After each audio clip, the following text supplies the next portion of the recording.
Hey Garage Squad, how you doing? This is my 1967 Cutlass Supreme. I bought this baby sight unseen off of eBay. 55,000 original miles. Second owner. Sat in the garage for 28 years. Dash is real nice. No cracks in it. Panels. Interior panels are nice.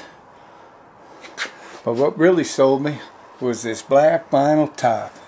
I mean, it was beautiful. Looked like it was just off the showroom floor. I knew there was some rust in it. The guy told me there was some rust in the quarters. Yeah, rust in the wheel wells. Rust behind the front fender wheel wells. But I thought, you know what? They're not too bad. So I bought it. Transport company. Rolled in. Dropped the car off. I started it up. Sounded great. Went down the highway. Seemed to run pretty strong. I said, yeah, this is the one. This is going to be my 442 clone. So I had my buddy come over. He's a retired auto body man. And, you know, just to check out the rust and see what he charged me to fix it. Well, the first thing he did was get underneath the car. And he asked me, he said, have you been underneath this car, Sam? I said, no, sir. He said, well, we better put her up on jacks. And then, surprise, surprise, surprise, the real rust showed up.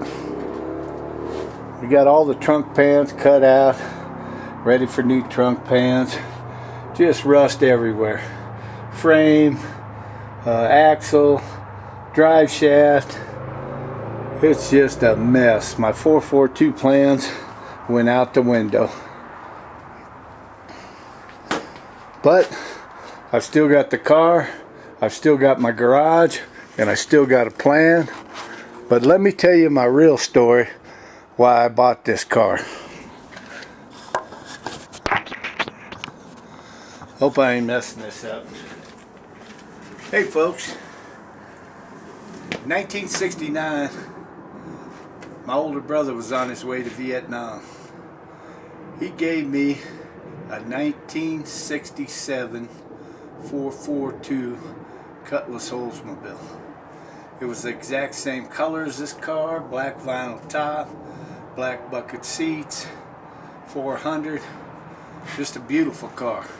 I was a 16-year-old punk kid, but I was an entrepreneur. I shoveled walks, I cut people's lawns, I had a paper route, but this was my big hit.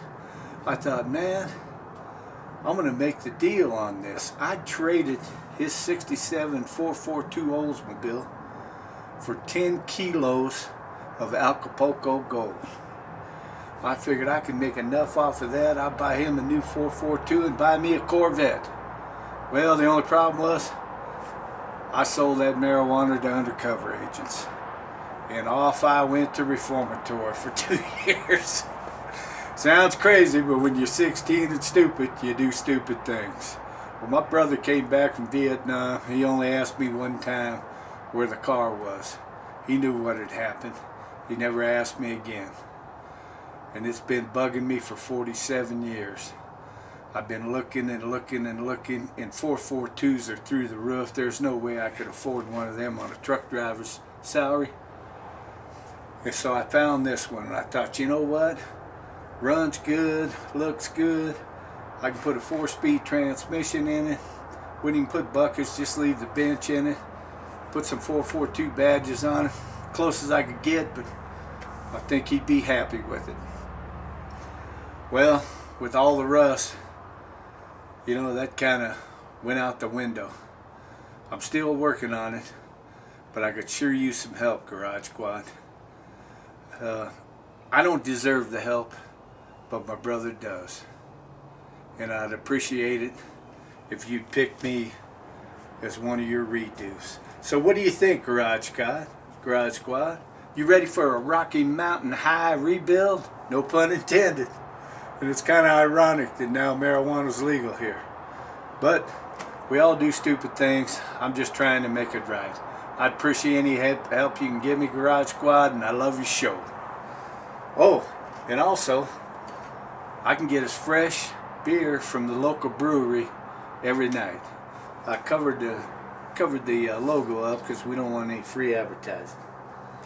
And one other thing, to all you young kids watching this, do not sell drugs, or you might end up like me, an old fart with a rusty old 1967 Cutlass in your garage, and your only friend's an old bobblehead. Thanks, Garage Squad. Love your show, man. Keep up the good rebuilds.